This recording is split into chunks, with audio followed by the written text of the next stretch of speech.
నీ కొరకు క్రీస్తు, నీ కొరకు క్రీస్తు. యేసు ప్రభు నామంలో మీ అందరికీ కూడా శుభములు. ఈ సమయంలో ముఖ్యమైనటువంటి అంశాన్ని గురించి మనము మాట్లాడుకుంటాం.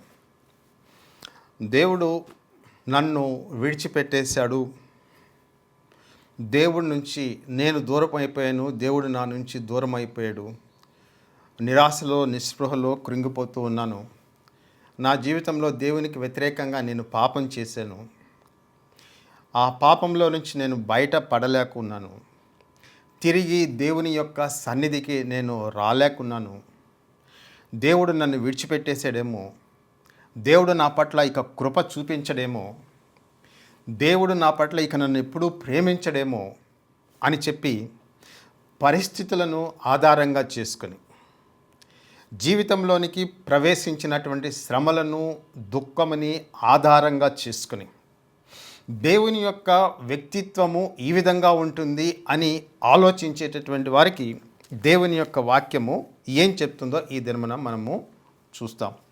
అటువంటి పరిస్థితుల్లో ఉండేటటువంటి వారికి దేవుడు వారిని పైకి లేవనెత్తేదానికి ఆయన చూస్తూ ఉన్నాడు.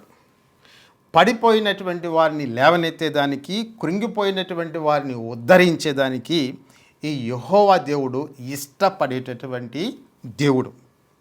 యేసు ప్రభువు మీద, దేవుడి మీద విశ్వాసం ఉంచిన తర్వాత పరిస్థితులు ఏవైనా కావచ్చు, దేవుని యొక్క విశ్వాసంలో నుంచి తొలగిపోయాము అని అనుకునేటటువంటి వాళ్ళకి, శ్రమలు అనేటటువంటివి ప్రమాణంగా తీసుకొని శ్రమలు వచ్చాయి కాబట్టి దేవుడు లేడు అని చెప్పి ఆలోచించేటటువంటి వాళ్ళకి, అనుకునేటటువంటి వాళ్ళకి దేవుని యొక్క వాక్యం ఏం చెప్తూ ఉందంటే, ఈ బైబిల్లో కనిపించేటటువంటి యెహోవా దేవుడు తన ప్రజలని విడిచిపెట్టేటటువంటి దేవుడు కాదుగాక కాదు. పాపము చేసినటువంటి వారిని ఆయన వెతకి రక్షించుకునేటటువంటి దేవుడు. పతనమైపోయి తనకు తాను సహాయం చేసుకోలేనటువంటి స్థితిలో ఉండేటటువంటి బిడ్డలు, ప్రజలు, అటువంటి వారిని ఈ దేవుడు వెతికేటటువంటి దేవుడు, అటువంటి వారిని వెంబడించేటటువంటి దేవుడు. దేవుడు నన్ను వదిలిపెట్టేసాడని దేవుడి మీద ఆలోచన చేసుకుంటూ అయ్యో అయ్యో అని అంగలార్చేటటువంటి వారిని వెంబడించి వెతకి రక్షించేటటువంటి దేవుడు ఈ బైబిల్లో కనిపించేటటువంటి యెహోవా దేవుడు. ఆయనతో నిబంధన చేసినటువంటి ప్రజలని, ఒకప్పుడు ఆయన నమ్ముకున్నటువంటి ప్రజలని ఆయన మర్చిపోడు. ఆయన మర్చిపోడు, ఎప్పటికీ మర్చిపోడు. వారిని ఎలాగైనా తిరిగి తన యొక్క గృహంలోనికి చేర్చుకునేదానికి ఆయన వాళ్ళని వెతికేటటువంటి దేవుడు. ఇది ఓల్డ్ టెస్టమెంట్ ఇమేజరీ అండి.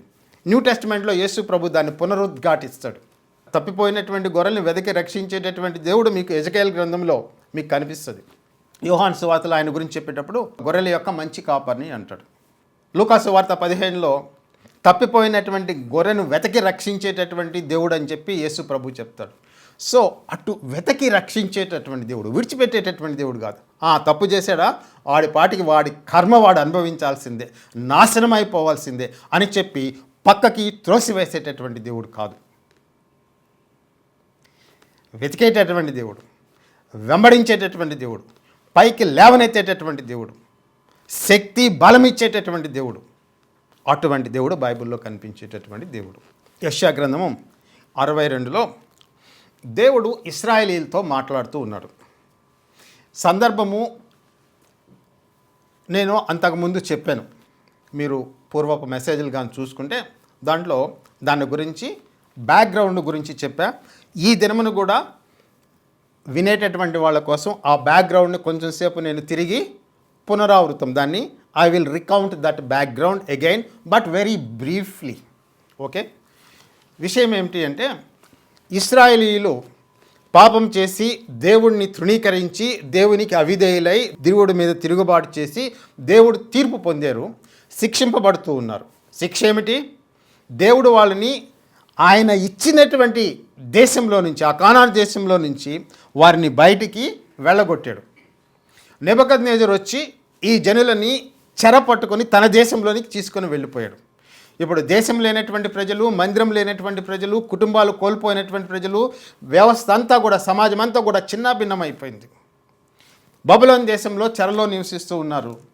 వాళ్ళకి భవిష్యత్తు మీద ఎటువంటి ఆశ లేదు.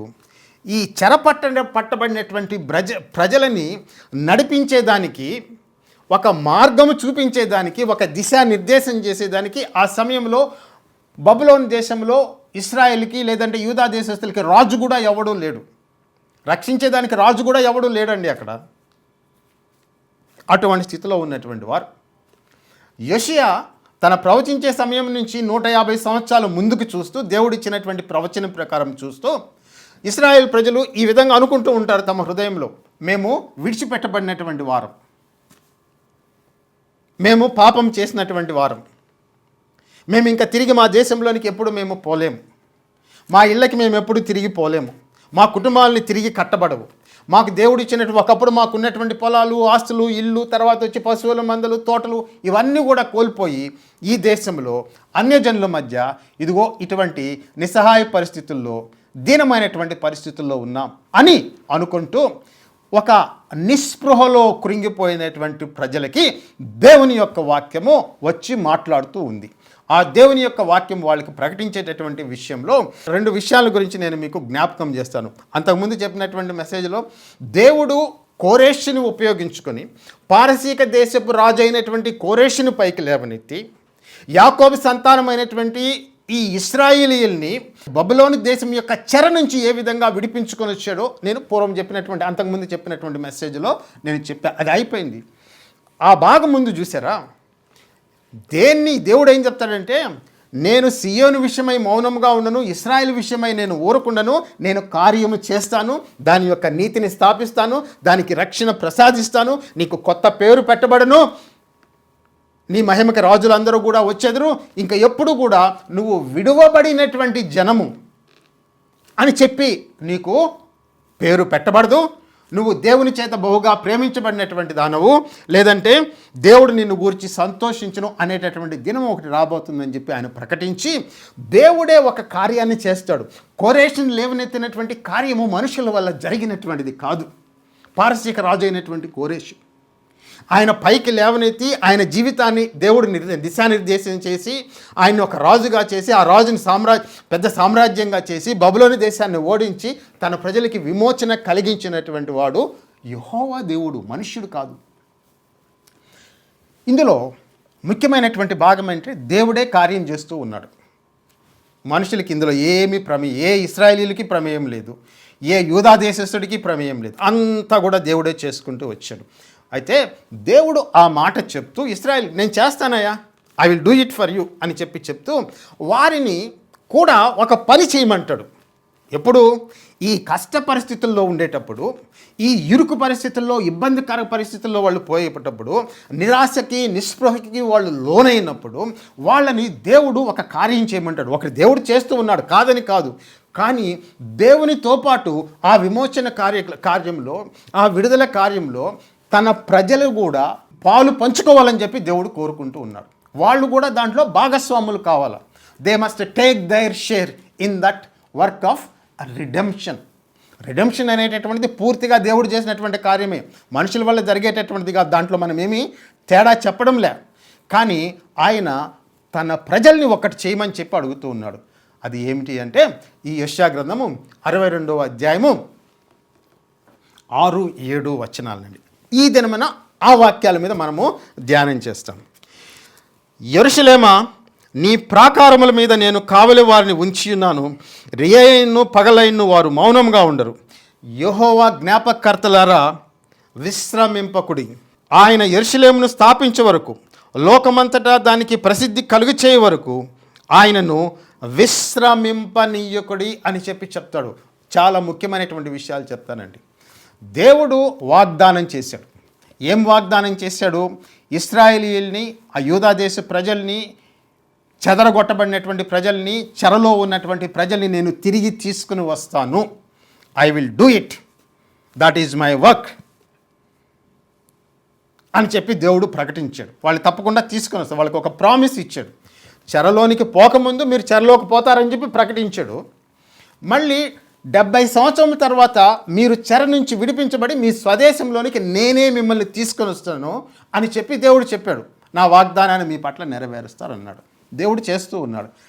కానీ ఆ కార్యము దేవుడు చేసేటప్పుడు దేవుడు తన ప్రజలైనటువంటి ఇశ్రాయేలీయుల్ని ఒక ముఖ్యమైనటువంటి కార్యం చేయమంటూ ఉన్నాడు.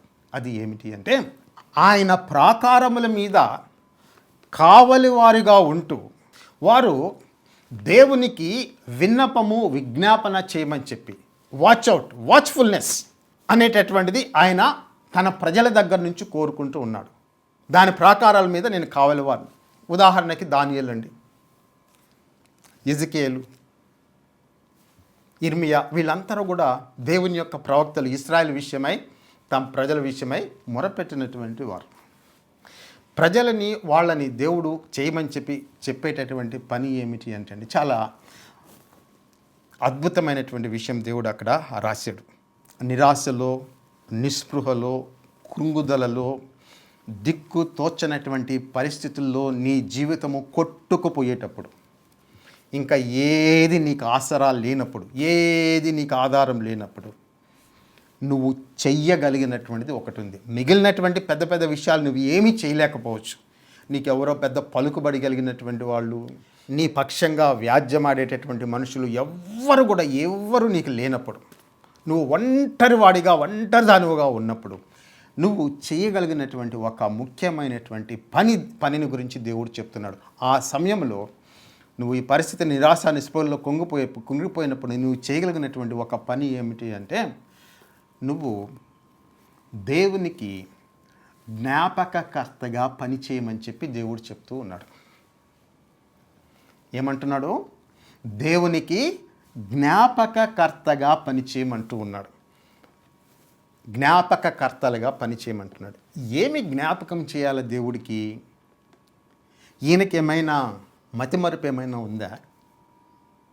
దేని గురించి జ్ఞాపకం చేయాలా అనేటటువంటి ప్రశ్న మనం అడిగినప్పుడు దేవుడు చెప్పేటటువంటి సమాధానము, దేవుడు ఇచ్చేటటువంటి వాక్యం ఏం చెప్తుందంటే, ఆయన చేసినటువంటి వాగ్దానాలను నువ్వు దేవుని యొక్క సన్నిధిలో పెట్టి దేవునికి వాటిని గురించి జ్ఞాపకము చేస్తూ, దేవా ఈ వాగ్దానాలు మాకు నువ్వు చేసావు, నువ్వు నీతిమంతుడవు న్యాయవంతుడవు అయినటువంటి దేవుడవు, మాకు నువ్వు చేసినటువంటి వాగ్దానాలని నీ కృపచేత నీ కనికరం చేత మాకు నెరవేర్చు దేవా అని చెప్పి ఆయన దగ్గరికి వెళ్ళి మాట్లాడండి అని చెప్పి చెప్తూ ఉన్నాడు.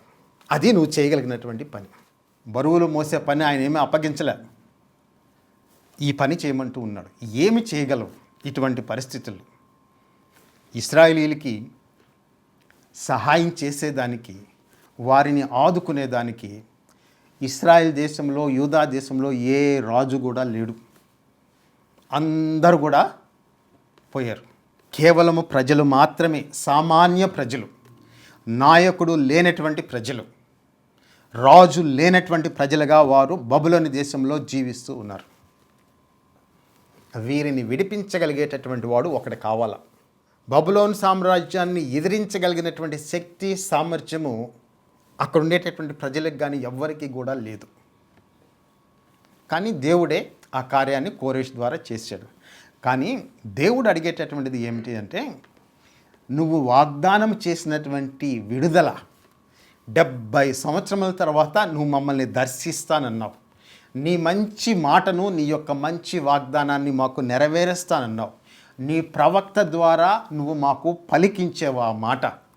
ఇప్పుడు దేవా, నువ్వు చేసినటువంటి ఆ వాగ్దానాన్ని మా పట్ల నెరవేర్చు అని చెప్పి ఏ విధంగా ప్రార్థన చేయాలంటే, నువ్వు విశ్రాంతి తీసుకోకుండా, దేవునికి విశ్రాంతినివ్వకుండా. ఎందుకు ఆ పదాలు అట్లా రాశారండి? Why such kind of language is used?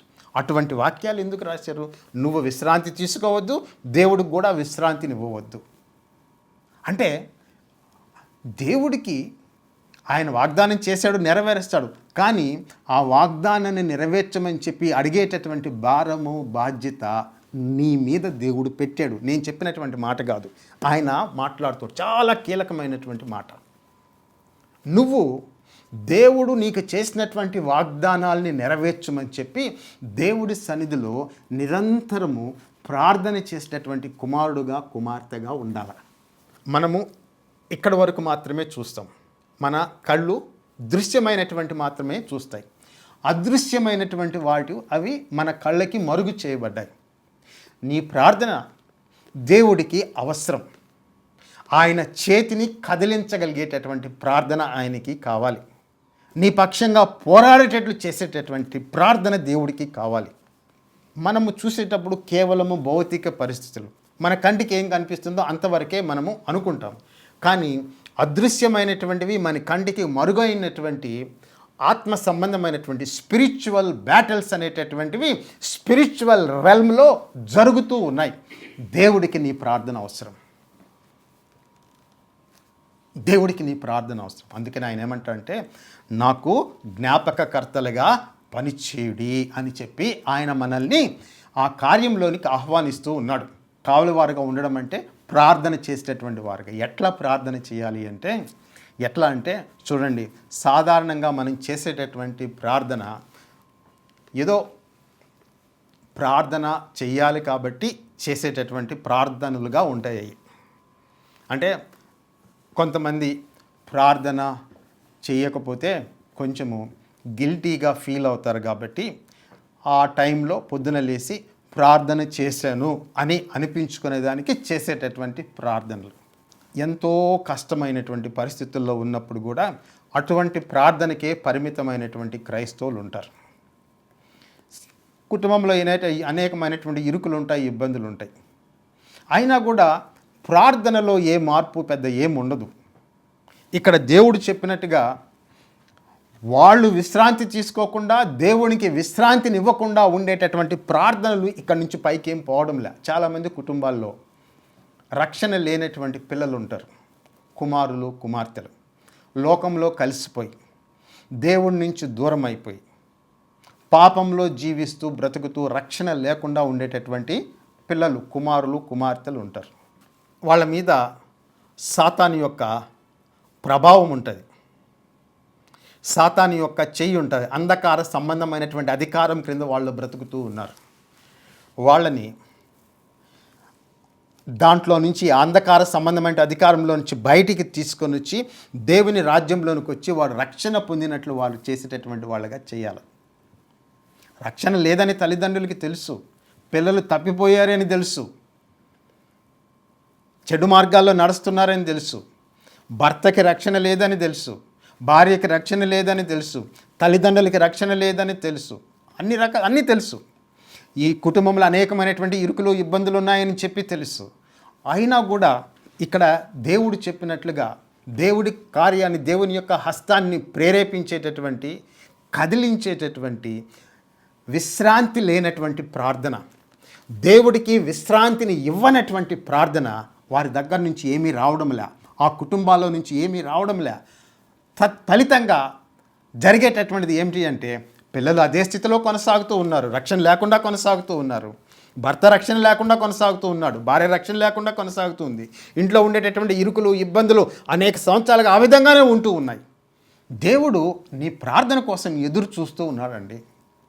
దేవుడు కార్యం చేస్తాడు, కాదని కాదు, కానీ నువ్వు కూడా ఆయన చేసేటటువంటి ఆ కార్యంలో భాగస్వామ్యం కలిగి ఉండాలి. ఆయన చెప్తూ ఉన్నాడు, దేవుడికి విశ్రాంతిని ఇవ్వద్దు, don't give rest to God. ఎటువంటి మాట అండి ఇది? ఒకసారి ఆలోచించండి మీరు. నాకు మీరు విశ్రాంతిని ఇవ్వద్దు అని చెప్పి దేవుడు అంటూ ఉన్నాడంటే ఆ ప్రాబ్లం ఎంత తీవ్రమైనదో ఒక్కసారి నువ్వు ఆలోచించమ్మా. నీ బిడ్డ రక్షణ కావచ్చు, నీ బిడ్డ నీ యొక్క ఆర్థిక పరిస్థితులు కావచ్చు, ఇంకేదైనా కావచ్చు, ఎటువంటి నష్టం కావచ్చు, అనేకమైనటువంటి పరిస్థితులు నువ్వు ఎదుర్కొంటూ ఉండొచ్చు. నాకు విశ్రాంతిని ఇవ్వవద్దు, అటువంటి ప్రార్థన నాకు కావాలని చెప్పి దేవుడు అడుగుతూ ఉన్నప్పుడు పొద్దున లేచి ఒక 5 నిమిషాలు 10 నిమిషాలు ప్రార్థన చేసి నేను ప్రార్థన చేశాను అని అనిపించుకునేదానికి చేస్తే అటువంటి ప్రార్థన ఏమి సంపాదించి పెడుతుంది, ఏమి సాధించి పెడుతుంది? ఒక్కసారి నువ్వు ఆలోచించు. దేవుడు చెప్తున్నాడు, నాకు విశ్రాంతిని ఇవ్వద్దు, నువ్వు విశ్రాంతి తీసుకుని అటువంటి ప్రార్థన నువ్వేమన్నా చేస్తూ ఉన్నావా? ఎట్లా వస్తుంది? నీ కుటుంబంలో పరిస్థితులు ఎట్లా మారుతాయి? నీ బిడ్డలకి రక్షణ ఎట్లా వస్తుంది? వాళ్ళు పోయినటువంటి ఆ చెడు మార్గాల నుంచి వాళ్ళు విడిపింపబడి తిరిగి కుటుంబంలోనికి, దేవుని రాజ్యంలోనికి, దేవుని యొక్క సంఘంలోనికి వాళ్ళంతా తిరిగి ఎట్లా వస్తారు? ఇఫ్ యూ డోంట్ ప్రే, నాకు విశ్రాంతిని ఇవ్వవద్దు, మీరు కూడా విశ్రాంతిని తీసుకోవద్దు అంటే అదే పనిగా దేవుడు నీకు సమాధానం ఇచ్చేంత వరకు, దేవుడు వాగ్దానం చేసినటువంటిది నీ జీవితంలో ఆయన స్థిరపరిచి నియమించేంత వరకు, ఏర్పాటు చేసిన నీ జీవితంలోనికి వచ్చేంత వరకు నువ్వు దేవునికి విశ్రాంతిని ఇవ్వవద్దు అని చెప్పి దేవుడు చెప్తూ ఉన్నాడండి. Do not give rest to God and don't give rest to your self. ఒకసారి నువ్వు ప్రస్తుతానికి పోయేటటువంటి పరిస్థితుల్లో నువ్వు దేవుడు కోరుకున్నట్లుగా విశ్రాంతి లేకుండా నువ్వేమన్నా ప్రార్థన చేస్తున్నావా? దేవుడికి నువ్వు విశ్రాంతిని ఇవ్వడం లేదా? పగలు రాత్రి ఆయన దగ్గరికి వెళ్ళి ఆయన నువ్వు బాగా, అంటే మన భాషలో చెప్పుకోవాలంటే విసిగిస్తూ ఉన్నావా? అటువంటి ప్రార్థన కావాలా దేవుడికి? అంత తీవ్రంగా ఉండాలా? అంత డ్యూరేషన్ ఉండాలా?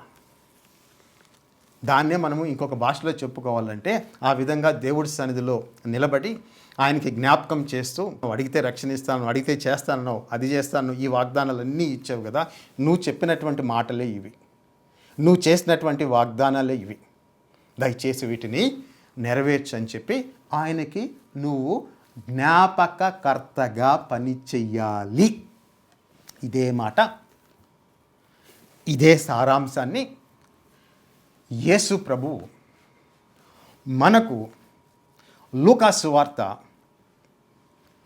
18వ అధ్యాయములో ఆయన చెప్పాడు. ఒకసారి చదువుతాను వినండి.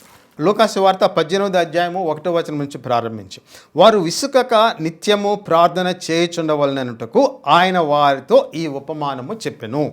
దేవునికి భయపడకియు మనుషులు లక్ష్యపెట్టకియు నుండు ఒక న్యాయాధిపతి ఒక పట్టణంలో నుండెను. ఆ పట్టణంలో ఒక విధవరాలు ఉండెను. ఆమె అతని యొద్దకు తరచుగా వచ్చి, నా ప్రతివాదికిని నాకును న్యాయం తీర్చమని అడుగుచూ వచ్చను. కానీ అతడు కొంతకాలము ఒప్పకపోయాను. తర్వాత అతడు, నేను దేవునికి భయపడకియు మనుషులు లక్ష్యపెట్టకియు ఉండినను, ఈ విధవరాలు నన్ను తొందరపెట్టుచున్నది గనుక ఆమె మాటిమాటికి వచ్చి గోజాడుకుంటున్నట్లు ఆమెకు న్యాయం తీర్చునని తనలో తాను అనుకొనెను. మరియు ప్రభువు ఇట్లనెను, అన్యాయస్తుడైన ఆ న్యాయాధిపతి చెప్పిన మాట వినుడి. దేవుడు తాను ఏర్పరచుకుని వారు దివారాత్రులు తన్ను గూర్చి మొరపెట్టుకొనిచుండగా వారికి న్యాయము తీర్చడా? ఆయన వారికి త్వరగా న్యాయము తీర్చును. వారి విషయమే కదా ఆయన దీర్ఘశాంతము చూపుచున్నానని మీతో చెప్పుచున్నాను. ఆయనను మనుష్య కుమారుడు వచ్చినప్పుడు ఆయన భూమి మీద విశ్వాసము కనుగొనునా అని చెప్పి యేసు ప్రభు చెప్పాడు. మనము చదువుకున్నటువంటి మాట, దేవునికి విశ్రాంతినివ్వద్దు, మీరు విశ్రాంతి తీసుకోవద్దు. ఈ విధవరాలు న్యాయాధిపతి ఉపమానంలో యేసు ప్రభు చెప్పినటువంటి విషయము, దాని సారాంశం ఏమిటంటే, ఈ విధవరాలు ఆమె విశ్రాంతి తీసుకోవడంలే, న్యాయాధిపతికి విశ్రాంతిని ఇవ్వడంలే. ప్రతిరోజు అదే పని. మన భాషలో చెప్పుకోవాలంటే every day she will go, అయ్యా నాకు న్యాయం చేకూర్చు, అయ్యా నాకు న్యాయం చేకూర్చు. ఎన్ని రోజులు బయటికి పో, ఇప్పుడు కాదు, తర్వాత రా, రేపు రా, ఎన్ని రోజులు తోసేసేయడమో మనకైతే తెలీదు. కానీ ఒకానొక దినాన ఆ దేవుని భయం లేనటువంటి, ఆ కర్కోటకుడైనటువంటి, ఆ దయలేనటువంటి ఆ న్యాయాధిపతి కూడా ఒకానొక దినాన ఏమని డిసైడ్ చేశాడంటే, అబ్బా ఈ తలనొప్పి నేను భరించలేకపోతున్నాను, ఈమెకి న్యాయం చేకూరుస్తానని చెప్పి పరిస్థితులను మార్చివేశాడు, ఆమెకు న్యాయం చేకూర్చాడు. ఆమె పరిస్థితి ఉన్నట్టుగా మారిపోయిందండి. దీని అంతట్లో జరిగినటువంటి కీలకమైనటువంటి విషయం ఏంటి అంటే అండి, విధవరాలు చాలా శక్తివంతరాలు కాదు, ఆమెకి ఏ ఇన్ఫ్లుయెన్స్ లేదు, ఆమెకి ఏ పలుకుబడి లేదు, ఆమెకి ఏ రికమెండేషను లేదు. ఆమె దగ్గర ఉండేటటువంటిది ఒక్కటి పర్సిస్టెన్స్, విడవకుండా ఆ న్యాయాధిపతి చుట్టూ తిరగడం, అదొక్కటి తప్పించి ఆమెలో ఉండేటటువంటి క్వాలిటీ ఏమీ లేదండి. ఆమె దగ్గర ఒకటి ఆయన దగ్గరికి వెళ్ళాలి, బతిమలాడుకోవాలి. ఈరోజు కాకపోతే రేపు వస్తాడు, ఈరోజు కాకపోతే రేపు.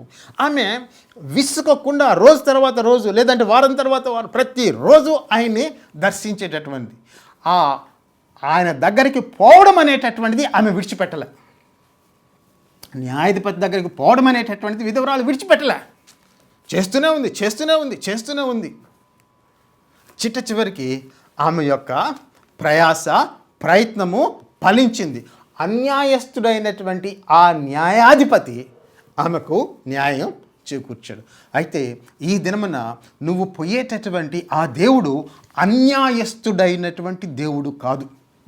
ఆయనకు నీతి న్యాయములు ఆయన సింహాసనకు పునాదులుగా కలిగినటువంటి దేవుడు, నీతిని ప్రేమించి దుర్నీతిని ద్వేషించినటువంటి దేవుడు, కనికరం కలిగినటువంటి దేవుడు, దయ కలిగినటువంటి దేవుడు. అటువంటి దేవుడి దగ్గరికి నువ్వు ఆ యేసు ప్రభు నామంలో దేవుడి దగ్గరికి వెళ్ళి, అయ్యా నాకు ఈ సహాయం చేయమని చెప్పి ప్రతిరోజు ఆయన్ని బ్రతిమలాడుకుంటూ ఉంటే దానివల్ల కలిగేటటువంటి ఫలితము యేసు ప్రభు మాటల్లో చెప్పాలంటే, దేవుడు నీకు న్యాయం తీర్చడా? ఆయన నీ పక్షంగా కార్యము చెయ్యడా? వారి విషయమే కదా ఆయన చింతించుచూ ఉన్నాడు అని చెప్పి యేసు ప్రభు చెప్తారండి. ఆ విధవరాల్లో ఉండేటటువంటిది ఏమిటి అంటే, ఇదిగో యెషయా గ్రంథం 62:6-7 చెప్పబడినటువంటి ఆ 2 క్యారెక్టరిస్టిక్స్, ఆ 2 స్వభావాలు ఆమె దగ్గర ఉన్నాయి. ఆమె విశ్రాంతి తీసుకోదు, న్యాయాధిపతికి విశ్రాంతినివ్వదు. నీ దగ్గర నుంచి అదే కోరుకుంటూ ఉన్నాడు. నువ్వు విశ్రాంతి తీసుకోకు, దేవునికి నువ్వు విశ్రాంతిని ఇవ్వవద్దు. అటువంటి ప్రార్థన నీకు కావాలి. దేవుడు నీ పక్షంగా కార్యం చేస్తాడు. అది మనకు ప్రావిడెన్స్ అనేటటువంటిది మనకు అర్థం కాదు. దేవుడు చేస్తాడు, కానీ నీ ప్రార్థన కూడా దేవునికి అవసరం. లేకపోతే ఎందుకు చెప్తాడండి, నాకు విశ్రాంతిని వద్దు బిడ్డ, నువ్వు విశ్రాంతి తీసుకోకు బిడ్డ, నువ్వు ప్రార్థన చేయి బిడ్డ, నీ పరిస్థితులు మారుతాయి బిడ్డ అని చెప్పి దేవుడు ఎందుకు చెప్తాడు? మారుస్తాను, నీకు హోప్ ఇస్తున్నాడు కాబట్టి ఆయన చెప్తూ ఉన్నాడు. కాబట్టి నువ్వు ఉండేటటువంటి ఆ కృంగిపోయినటువంటి పరిస్థితుల్లో ఇంకా నాకు హోప్ లేదని చెప్పి నిరాశలో నువ్వు కృంగిపోకుండా, నిస్పృహలో నువ్వు కృంగిపోకుండా, మానసికంగా నువ్వు కృంగిపోకుండా, అదిగో అక్కడ పడి వస్తాను, ఇక్కడ పడి వస్తాను, నేను ఊరేసుకుంటాను, రైలు కింద, ఇటువంటి సూసైడల్ థాట్స్ని నువ్వు అన్నీ పక్కన పెట్టేసి నీకు సహాయం చేసేటటువంటి దేవుడు యేసు ప్రభులో ఉన్నాడు. ఆయన దగ్గరికి వెళ్ళు, ఆయన దగ్గరికి వెళ్ళి నువ్వు ప్రార్థన చేయి. యేసు ప్రభు అని చెప్పి మొదలుపెట్టు. దానికి ముందుగా ఉపోద్ఘాతంగా ఏమీ చెప్పవలసినటువంటి అవసరం లేదు. డైరెక్ట్గా యేసు ప్రభు అని చెప్పి మాట్లాడు. యేసు ప్రభువుల వారు అని చెప్పి ఆ గ్రాంధికంగా మాట్లాడవలసినటువంటి అవసరం ఏమీ లేదు. కాల్ హిమ్ జీసస్, యేసు అని చెప్పి మాట్లాడు. ఈ వార్లు గీర్లు ఎక్కడి నుంచి వచ్చినాయి? యేసు ప్రభువుల వారు అవన్నీ ఆపు. దేవుడి దగ్గరికి వెళ్ళు, కూర్చో, యేసు అని చెప్పి పిలు. నీకు ప్రేమ ఉంటే యేసయ్యా అని చెప్పి పిలు. యేసు ప్రభువుల వారు ఇవన్నీ ఎందుకంటే అనవసరం అండి. దానివల్ల నీకు వచ్చేది ఏమీ లేదు. పోయి దేవుడితోటి డైరెక్ట్గా మాట్లాడు. చెప్పిందే చెప్పు, నీకు చేత కాకపోతే అడిగిందే అడుగు. కానీ అడిగేటప్పుడు మాత్రం ఒక్క విషయం మాత్రం నువ్వు మర్చిపోకు, దేవుడు ఇచ్చినటువంటి వాగ్దానాలతోటి ఆయన దగ్గరికి వెళ్ళు. చాలా కీలకమైనటువంటిది. జ్ఞాపకర్తలుగా పనిచేయడం అంటే అర్థం ఏంటి? యెషయా గ్రంథం 62లో జ్ఞాపకర్తలుగా పనిచేయడం అంటే అర్థం ఏమిటి అంటే, ఆయన చేసినటువంటి వాగ్దానాలను తీసుకొని ఆయన సన్నిధిలోకి వెళ్ళి ఆయనకి జ్ఞాపకం చేస్తూ, ప్రభువా ఈ వాగ్దానం నువ్వు చేసావు, ఈ మాట నువ్వు మాకు ఇచ్చావు, ఈ పలుకు నువ్వు పలికావు, నువ్వు వాగ్దానాలు నెరవేర్చడం. సో నీ కష్టమంతా దేవుడికి చెప్పి ఆ వాగ్దానాలు నెరవేర్చమని చెప్పి నీకు సంబంధించినటువంటి, నీకు సరిపోయినటువంటి వాగ్దానాన్ని దేవుడి సన్నిధిలో పెట్టి నువ్వు అడుగు. దేవుడు నీకు చేసేటటువంటి వాగ్దానం, ప్రార్థనకి ప్రతిఫలము ఇస్తాను అంటున్నాడు. ఉపవాస ప్రార్థనకి ప్రతిఫలము ఇస్తాను అంటున్నాడు మత్తయి సువార్తలో. దేవుడు నిన్ను విడిచిపెట్టలే, దేవుడు నిన్ను వదిలిపెట్టలే, దేవుడు నీకు తోడుగానే ఉన్నాడు. నువ్వు ఆయన వైపుకి తిరుగు, ఆయన్ని హత్తుకో, ఆయన నీకు సమీపంగానే ఉన్నాడు. దేవుడు ఈ వాక్యం ద్వారా మిమ్మల్ని విస్తారంగా ఆశీర్వదించి దీవించునుగాక. యేసు నామములో ఆమెన్.